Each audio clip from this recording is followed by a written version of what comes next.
মধ্যপ্রাচ্যে যুদ্ধের কারণে জ্বালানির যে সংকট তৈরি হয়েছে তা সবাই মিলেই মোকাবেলা করতে হবে, এই আহ্বান জানিয়েছেন সেনাপ্রধান general Wakeruzzaman.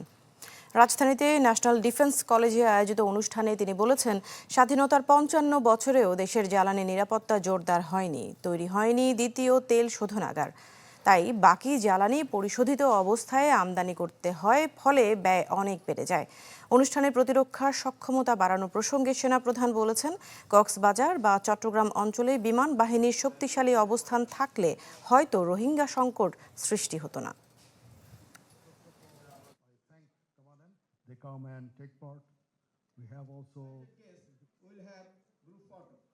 at least 54, 55 years after independence, we didn't develop the Eastern refinery, or we didn't have a second refinery.